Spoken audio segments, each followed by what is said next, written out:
Hello and welcome to the Trail and Adventure Motorbike Podcast with me, Clive Barber, and my good mate, Noel Tom. For the days when you can't ride your bike, there's always the Trail and Adventure Motorbike Podcast.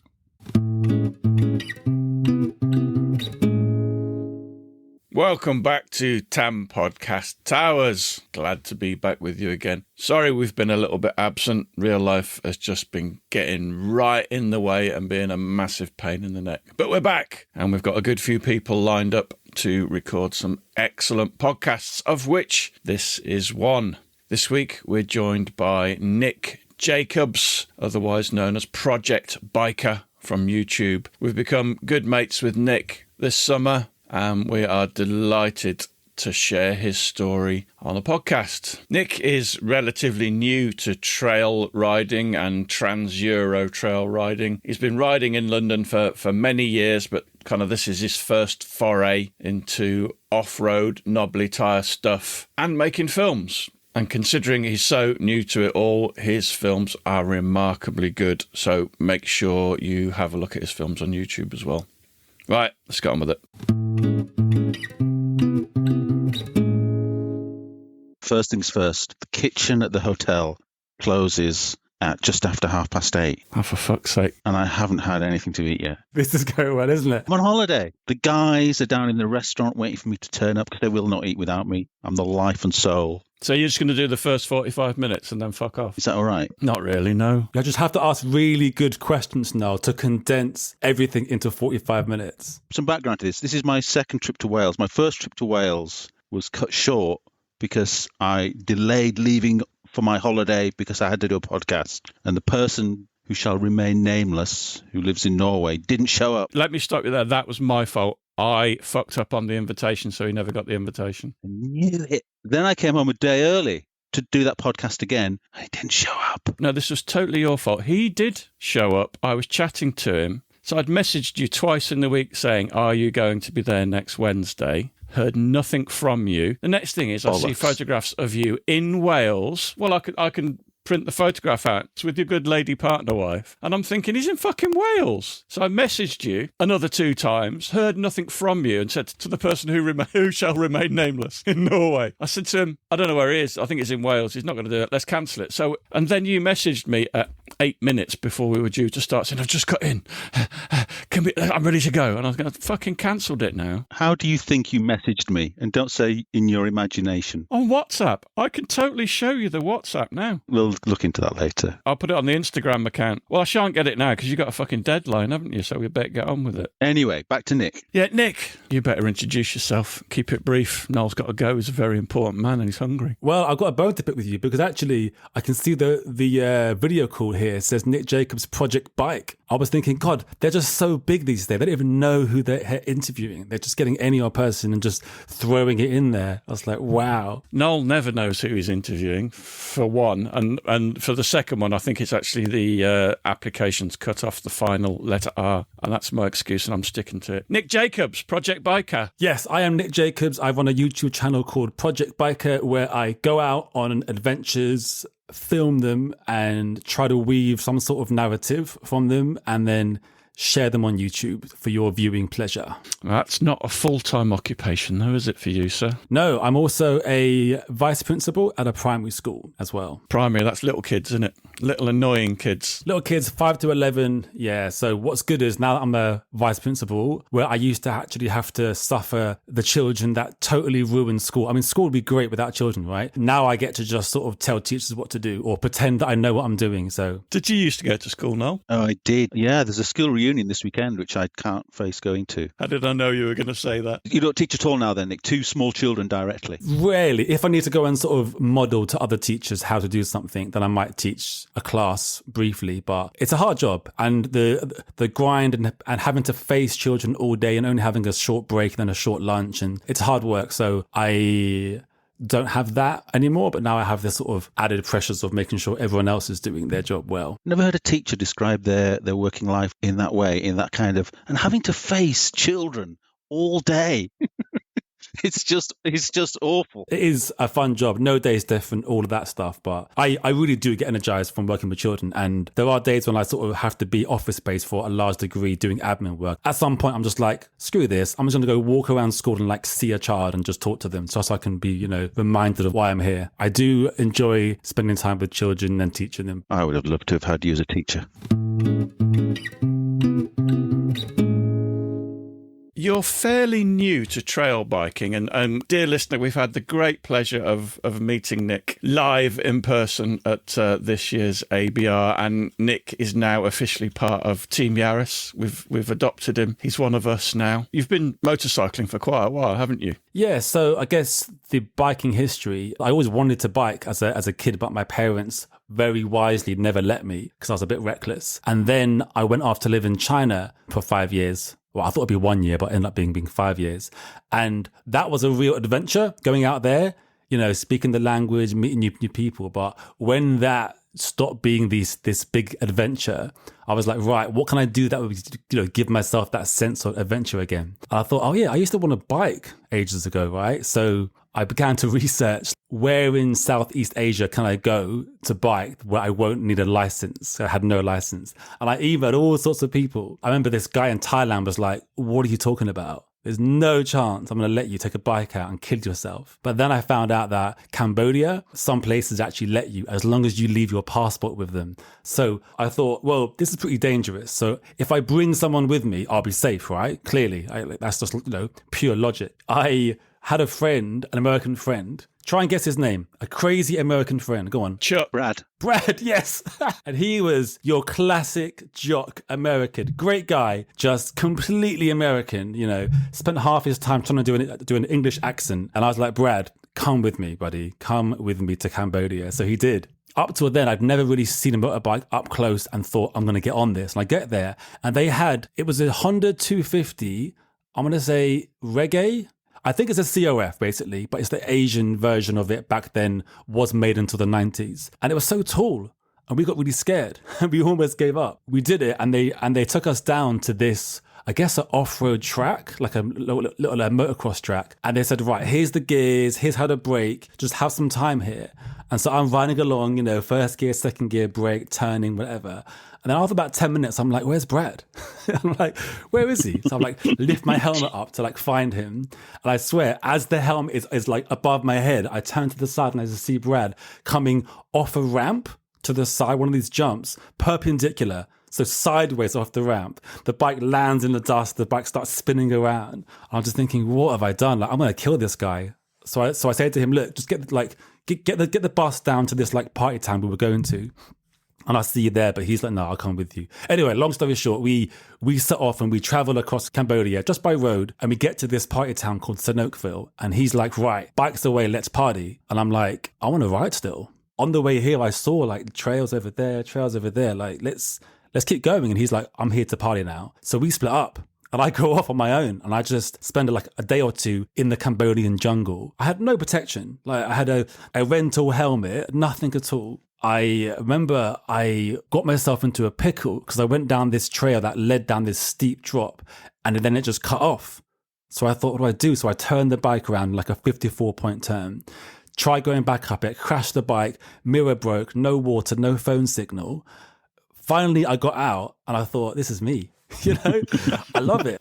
That feeling of pure panic. And then, like in Shawshank Redemption, when he gets out of that tunnel of shit, climbs through it and raises his hands to the sky and the rain's falling down. It was like that, it was like euphoria. I thought, right, well, I better come back and actually learn how to ride. So when I moved back to London, I got myself a CBF 125 and I rode that for 2 years in London, commuting to work every day. And then I got my SV 650 and immediately went out riding to the Alps and doing road tours and so on. And I did that for 5 years. Was that by yourself? Always by myself, yeah. Why was it by yourself? Had you already worked out that it was better by yourself? Because I'm just a loser and no one likes me, no. I have no friends to go with. Were you looking for other people to go with? No, I'm joking. I think I didn't plan to go solo. I just didn't have anyone that I knew doing that sort of thing. Any real men friends? Yeah.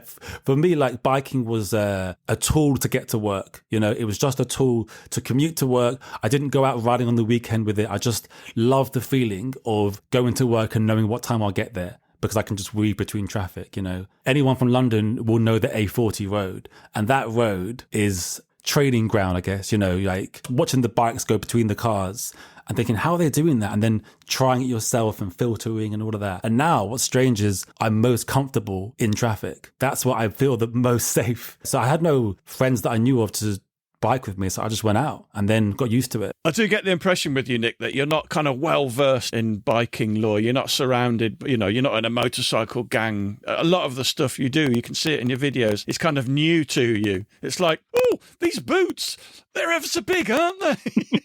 Type thing. Who knew? Yeah, I would say so, yeah. And that goes for mechanicals and doing maintenance and completely no idea what I'm doing. Ask him the question. Did you ever fix that snapped bolt on your chain guard cover? No. What's your biggest spanner? My biggest spanner is not very big, probably 25. Yeah, did you ever fix that bolt? That snap bolt was snapped, like to start with, and it was just, that was it. It was just gone. But that was the bolt that holds the little casing where you can adjust your gear lever. So I did the whole trip without it. But we all saw you over-tightening it in that film. We all saw you break it. Yeah. Oh, you were like fucking 40 Newton meters. Just well, by you know what feel. It was? I felt so manly, like on that road where you're waiting for the train, like other bikers are there and I'm like, yeah, I'm just doing some tooling, mate. Yeah, no worries, you know, I'll just turn this, yeah, you know. And then, yeah, suddenly I wasn't so manly when I was like, oh, this bolt is broken.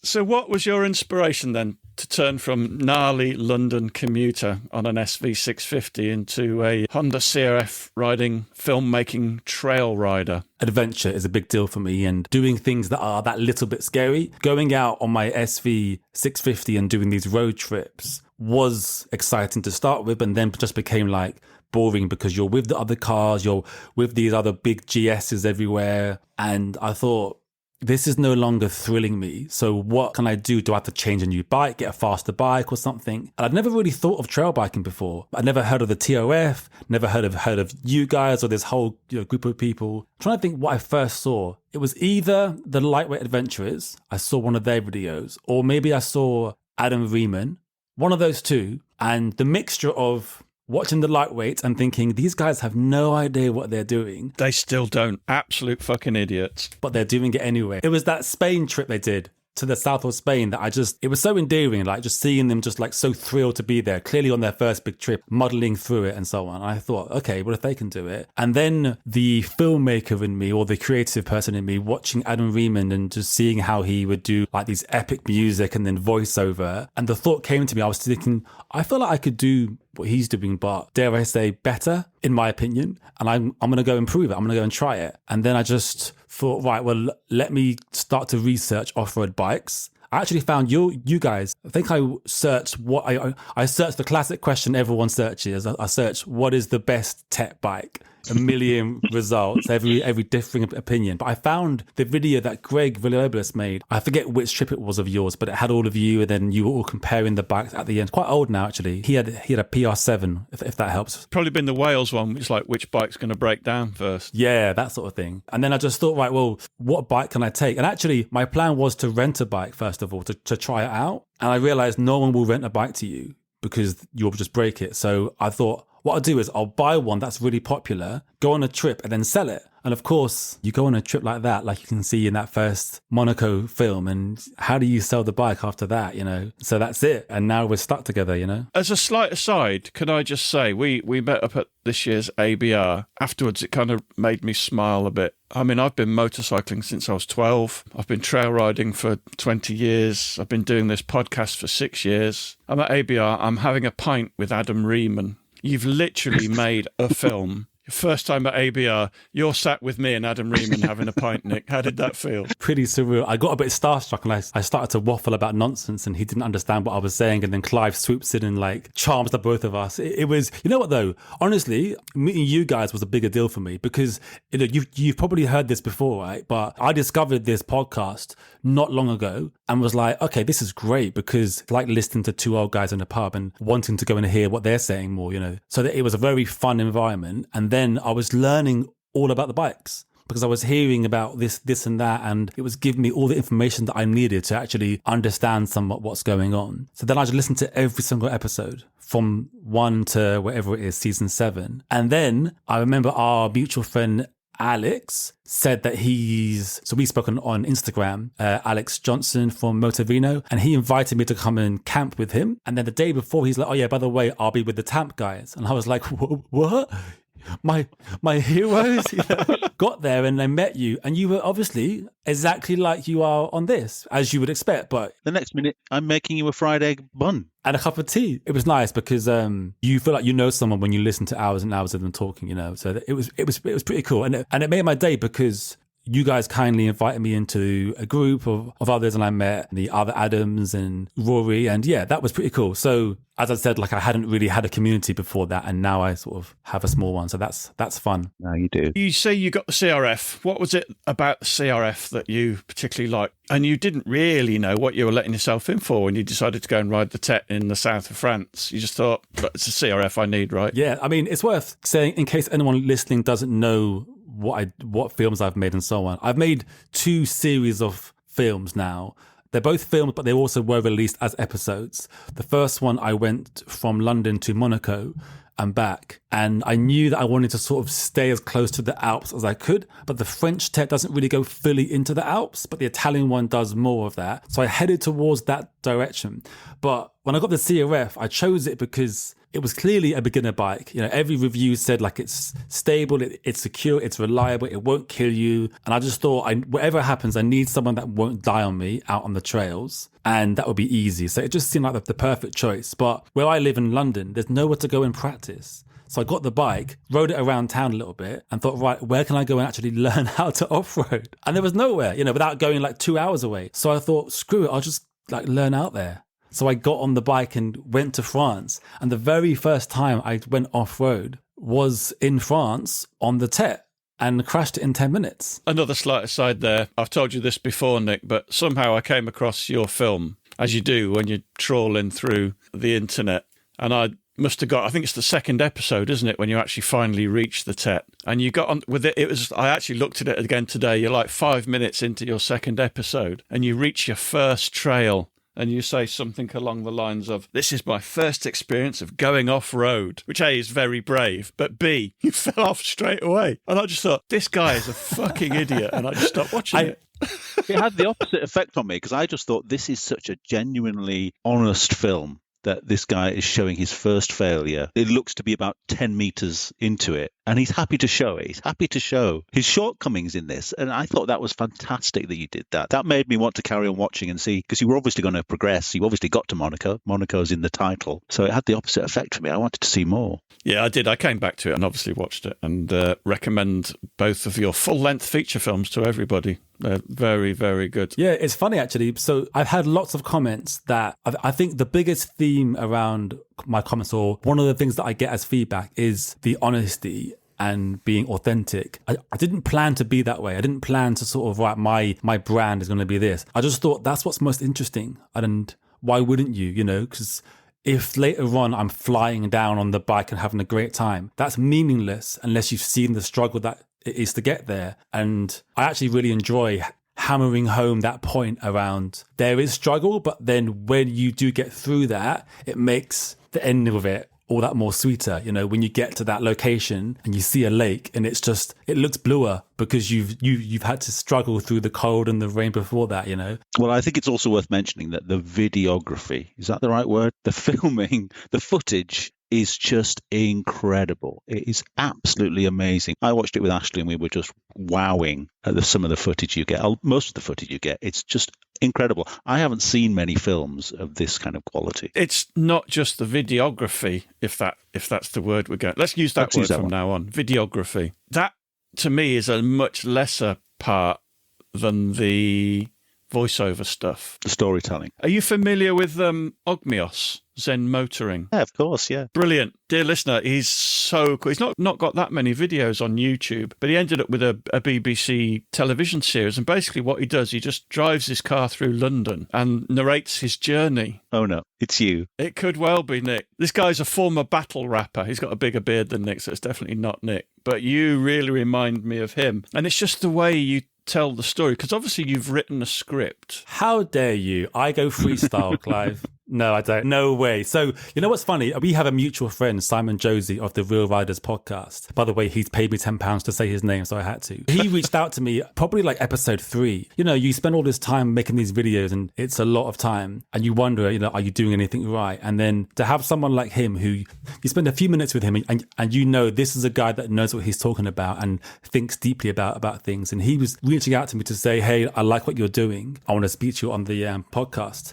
And he said to me, the narration is your secret sauce. Hammer that home. Because I was saying, I'm thinking about getting a microphone in the helmet and sort of having live talking.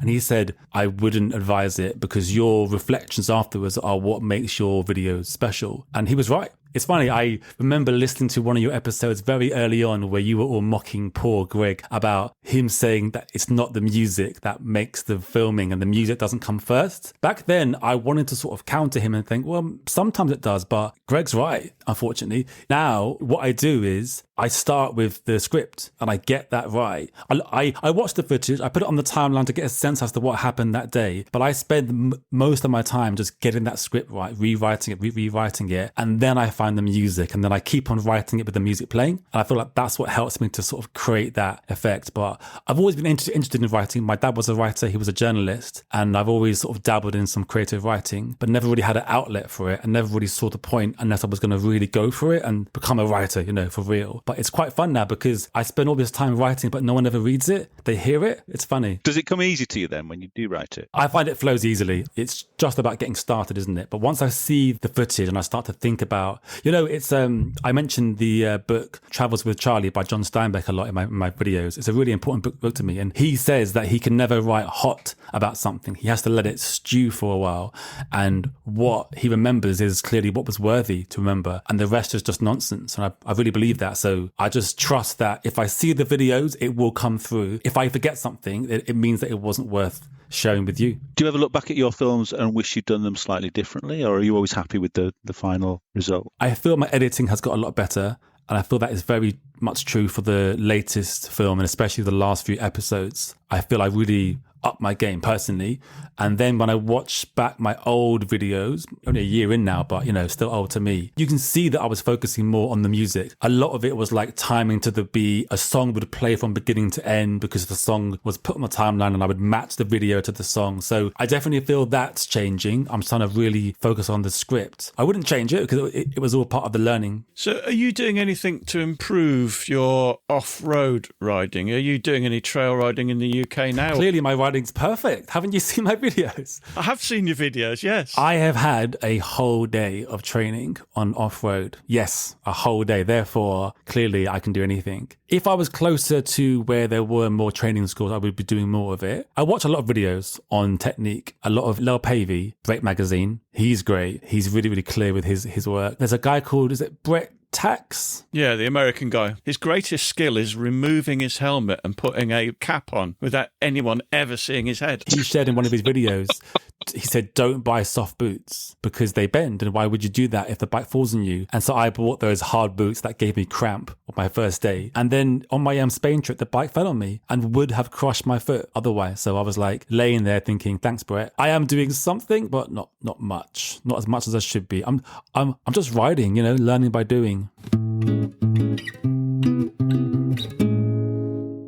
You do most of your riding solo. Is that deliberate or just because you got no mates? I've heard you guys talking before about this idea. It's funny. So in the Spain trip, which is my second film, I meet these Germans on the way, and it's really special because I met someone on the way and we got on. It was more fun to sort of spend the day with them. But I quickly realized I couldn't film with them. And there's no drone footage of my time with them, or barely any, because it was just too awkward and I felt nervous about getting the drone out. So the filming aspect of it, I feel it would be very hard to film in a group, but it would be possible. I don't know, there's something about going solo, isn't there? I know Noel leans more towards the solo side than you do, Clive. There's something about knowing that you're out there, and I guess one of the themes that, you know, comes through is that I like to sort of have a bit of risk to it as well. And it feels different when you're on your own and you're just getting through the terrain and surviving it. And then when you meet people, they're more likely to talk to you and to offer you help and so on. So there's something I quite like about it, but I think I mostly miss it in the evenings. My ideal scenario would be to start at point A with a buddy or a group, agree that we're going to get to this place by the end, but I'll see you there. I think this is where the location feature on WhatsApp is an absolute game changer for trips, that you can just separate and meet up so easily now. But it's so interesting seeing that play out in the film, Nick, where you do separate with them and then there's that weird adjustment having been with people to then adjusting being by yourself. It's always a difficult transition, isn't it? It's a mental challenge almost to then become a solo traveller again after you've travelled with people. It is, and I miss them a lot, actually. And you can see in that Spain trip, bit of a spoiler, but I really got lost and I was really panicking. You know, I've had people on the comments, not many, but some say I sort of make things overly dramatic. I really don't. When I say that I was panicking and I was like worried and I was thinking, oh my God, this stupid Englishman stuck on a Spanish hillside and gonna have to go and like ask for help, and can I even make it there, and it's getting cold. I was really feeling that way because when you're on your own, you spiral. But similarly, when you're on your own and you get yourself through it, maybe it's that. Maybe it's, you know, you get through it through your own means, and then when you get out and you survive it, you sort of feel like, okay, well, I survived that and I did that on my own, so what's next? Do you want to be added to the Team Yaris trip to Norway next year? Yeah, sounds good. I'm in. It's definitely something that I would like to try out, going in a group for sure. It is different. You know, it's funny with those two Germans, when I was riding with them, at first I said to them, shall I just leave and let you guys go on because I was going too slow? And they were cool. They were like, no, it's all good. We'll wait for you. And then as I got faster over the day to try and keep up with them, I had that moment where I just couldn't see what I was doing because of the dust. I just stopped caring. I realized if you just trust the bike and you corner and you stay stable, it will keep you going. And I wouldn't have had that if I hadn't had to keep up with them. So going in a group gives you that chance to really push yourself as well in different ways. It does give you confidence, I think, doesn't it? As a relatively new biker and somebody that's new to the festival scene and having mates that are bikers, what are your impressions of the adventure motorcycling community? It's pretty awesome. You know, I've never really got on with London bikers too much. My experiences of riding in London and seeing other bikers is as soon as there's a different guy at the light, it's like rev my engine louder than yours and take off faster than you. You know, obviously cities bring out the worst in people, don't they? Sometimes adventure biking, it's a different thing, isn't it? I really wish that I had found it before, because if I had known about it, I wouldn't have spent my time on that SV650. I would have just got a CRF or something else and just gone out trail riding. Going to the ABR and meeting all these people, some that I knew from YouTube, some that I just heard of. Everyone was just so welcoming. You know what it is? It feels like now, even though I've only been doing this a year, it feels like it's been like for the last 15 years I've been in this scene, you know? It's just sort of settled very, very easily, you know? You mentioned one of the things you learnt following the other guys was that if you just let the bike do the work and relax and let it flow, that sounds like a great tip for new riders. Have you got any other tips, any other things that you've learnt that would be good advice for newer riders? You know, the CRF 300, I mean, and probably many more CRFs, is quite something, isn't it? As a bike, for me anyway. Maybe I'll try a different bike in the future and be like, what was I thinking? That bike was clunky and rough and so on. But that bike just goes over everything. It just does, as long as you trust it to do so. I think the hardest thing to get over is the fear, but it's the most important thing, you know? If you just stand up on the bike, let your knees absorb things, keep the throttle smooth, and just keep your head up. You know, head up, don't look down too much, and just trust that the bike will go over because it will want to move forward. And the suspension is so much more than your road bike. Trust the bike and don't let the fear capture you. But my first day in France, I definitely turned around several times on the tip, and then after that day I just felt so crap. I was like, how can I give up? You know, like that trail wasn't that bad. So I pledged to never ever turn around again, and I didn't until my latest trip, which hasn't come out yet, but I went to Bosnia and to Montenegro, and I don't know if you guys have ever been out that way. Those trails are significantly harder to anything I've ever seen before. However, I'll say this, that I feel like I would have done them, but I met someone, I believe I shared it in the WhatsApp, this Dutch guy on a massive, I actually forget the bike, but it was huge. It had huge cases, and I met him at the exact moment I found the hardest part of the trail. And both of us were just trying to get up these rocks, falling over left, right, and center. And I thought, I can't do this, and we just gave up. So I've turned around once since, but only once. I would say that if you were to start in the Tet in northern France, that's a little bit of a baptism of fire, especially after my recent experience. But it's horribly rutted in places, isn't it? There's a lot of hidden dangers in the long grass of the trails of northern France. So that was a hard place to start. And you must have found it easier once you got onto the tracks, say, in northern Italy, than you had done in the beginning, maybe. Yeah, it's true, actually. I did. In the videos online, I was like, where are these trails? You mentioned before that you saw me crash on my very first day. I crashed only because there were these massive ruts that were so deep. I thought, well, I can't go in them, so I'll go between them. And then I got really scared and I braked. I braked and I was like, hold on, my feet can't go anywhere because there's two ruts either side. So I just slowly toppled over and I loved it. I was laughing about it. I was like, this is great. Like, I've fallen over for the first time and it's just funny. It was funny. I've got a bit of a rant in this chat group. We've got like Adam and Alex and Noel to some degree constantly wanting to update, change their bikes, get a new one. Oh, I'll get the wind in my face, or oh, the gear stick's not in the right place, or oh, it's not very comfortable. For fuck's sake, just ride the fucking bike. Whatever you've got, I don't care what you've got anymore. Just ride the fucking bike. But were you not even? Just put up with it. Not even? Do you know? No, let me finish this point. Oh, God. Because it's important. If you don't like having the wind in your face, if you're on a motorbike, if you're worried about getting your arse a bit uncomfortable, the perfect bike for you is a BMW 5 Series. But weren't you like this as a? Bikes, in their very nature, are uncomfortable. Weren't you like? I'm not wrong, am I? Weren't you like this as a younger man, trying to find the perfect bike? Yes, you settled down in later life, but in the beginning, you must have been questioning which was the right bike for you. I've had two trail bikes. I've had the EXC, which was actually, Nick, you need to try out an enduro bike at some point, something with a bit of power, because they're a lot of fun, and then just hand it back when it's broken. But no, I've had the EXC, and then I've had the CRF. Such a lack of imagination. You were never curious about other bikes. Yeah, you're always curious, but I'm not going to go and fucking keep buying them, am I? You're a one-woman man, aren't you? Keep the bike, ride it. I definitely agree with you, Clive. I've had my SV650 for, I don't know, 7 years. I've been all over on it, and I am tempted to get a more powerful bike. I only miss the power when I'm on a road on the CRF, obviously, and I just want to be able just to flick the throttle and just pass a car on the trails. I mean, for my level anyway, it's completely fine. It was muted recently that a Himalayan might be quite good for you. What did you think of that suggestion? But what would it give me? Just more power?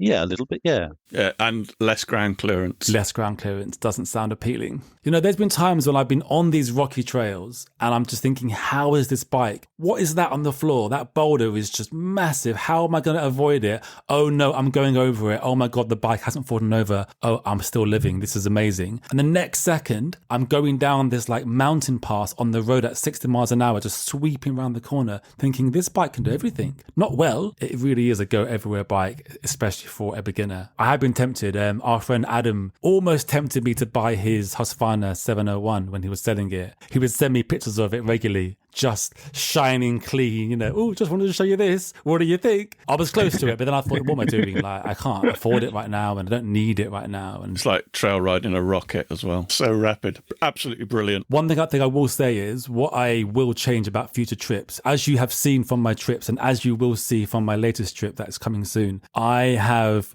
ridden that CRF on a motorway and then some. I've probably done about 12,000 miles in total on that bike in 1 year. Probably half of them have been on a motorway. It can do it just fine, but I think I'm done with motorways. Why don't you like the CRF on motorways? Because I always think the CRFs sing along at quite high revs on motorways. They're quite happy. They're great, but you know me, I like to... So for me, like, I really want that feeling of knowing that I've gone really far and having that feeling of, yeah, I've gone there on my own bike as well. Yeah, one day it's totally fine, but I do like... I mean, last trip I rode straight shot to Austria, and then I did the Slovenian Tet and went down from there. And that was just 3 days of motorway. And then coming back, it was like, I thought I would ride back nice and relaxed and it would be comfortable, but the weather came and it was so hot. So I just straight shot it all the way from Montenegro back up to London. 4 days of suffering. And I thought, what am I doing? Thing is though, I'll do this. I'll forget about the suffering. I'll do it again. Go on the road and be like, oh yeah, this is terrible. What am I doing? When's your new film coming out? Tell us a bit about it. Yeah, I'm really excited actually. This film has a bit more meaning to me. My father passed away about 10 years ago. And since then, my mum's been living on her own in the house where I grew up.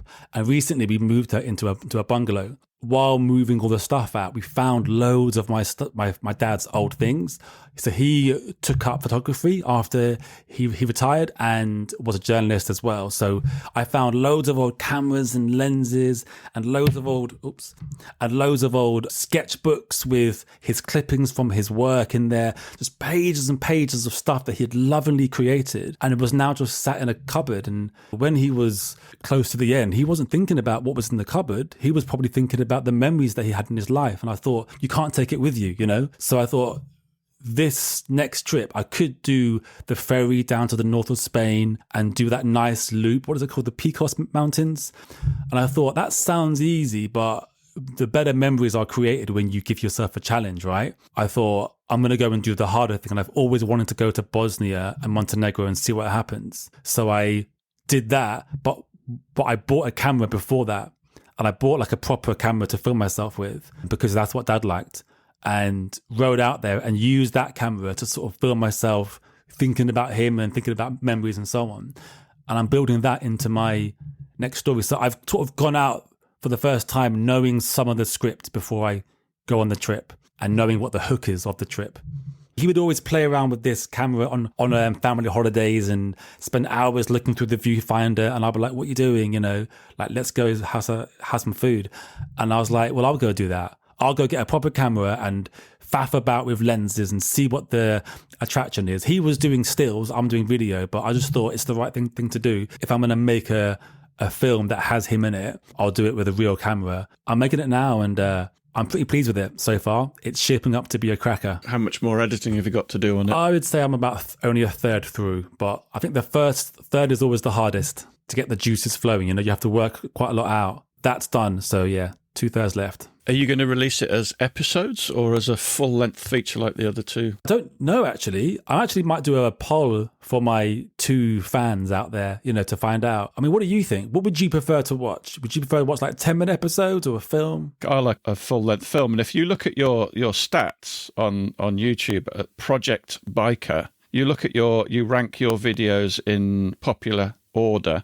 And it's the two full movies that are the top of the pile. See, I watched the episodes and I really enjoyed the episodes. But saying that, I did watch them back to back, so it may as well have been the film. But yeah, let the numbers speak, perhaps is the answer, isn't it? It could be both because people did watch episodes and then watch the film as well. But I do think if I make it into a film directly, there may be more flow to it as a whole. So currently, I've made it as a film, and then we'll see what happens. I'm gutted. I'm going to have to go back to my holiday at this point. Oh, well, thanks for your fucking time, knobhead. Well, it's an ill-timed podcast recording. Could it not have been worked around my holidays? So, yeah, I'm going to have to go. My fish and chips are about to be brought to the table. But no, thanks for... Go on, thank me. Thanks for popping in briefly. Great to see you, Nick. Great to see you. Did you like my rant, by the way? It was brilliant. Now I know what it's like to live in Trump's America. That's staying in.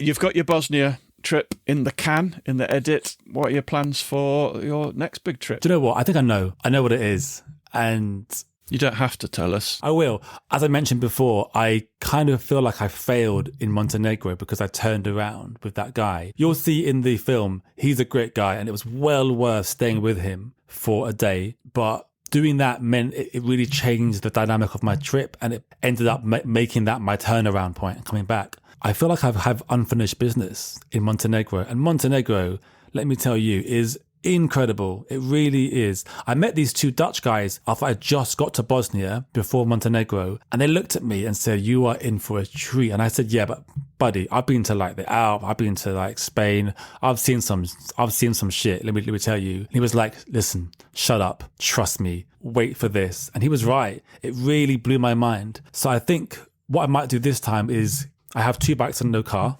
So I might get an old car, get a trailer, ride myself down to probably Bosnia again, and then take on Bosnia, Montenegro and go further into Albania, maybe even Greece, and just see how I can handle that. It's a good enough part of the world that I've got some unfinished business. Sounds amazing. In the meantime, you've got Surrey and you've got Wales to go and ride in and get some practice. Yeah, for sure. Wales does look challenging, doesn't it? It's really, you know what, the UK, on my last trip, I came back to the UK and I did a little bit of UK tech from Dover back towards London. It is something else. It is unlike anything in France that I've seen, anything in Italy, anything anywhere, because it's so small, the country, compared to other places. You're going round people's backyards. You're going down these like hiking trails and overgrown trees, and it is quite something. I needed to really explore it, and I haven't yet at all. There we go. So that's Nick. Great episode. Really enjoyed that conversation, and there's lots more to come. So if you do live in the London area and you need a trail riding buddy, please do reach out to Nick via his YouTube channel, Project Biker. Right, that's it for now. Have a smashing week, and we'll see you next week. Probably, possibly, with a new exciting episode. We have got a recording lined up for next week with an excellent chap I met at the Rydale Rally who is going to have some fucking amazing stories. So I'm really looking forward to talking to him. Be nice to each other. And if you can't be nice to each other, then, I don't know, just go on your bike, put your visor down, shut the fuck up. See you later. Thanks for listening. We really appreciate your support. Don't forget you can follow us on Facebook and Instagram. And if you really appreciate what we do, you could consider supporting us on Patreon or buy us a coffee. Links are available on our website, which is tampodcast.com, tampodcast.com, where we also have a limited selection of branded stuff. But either way, please keep listening and spreading the word. See you next time.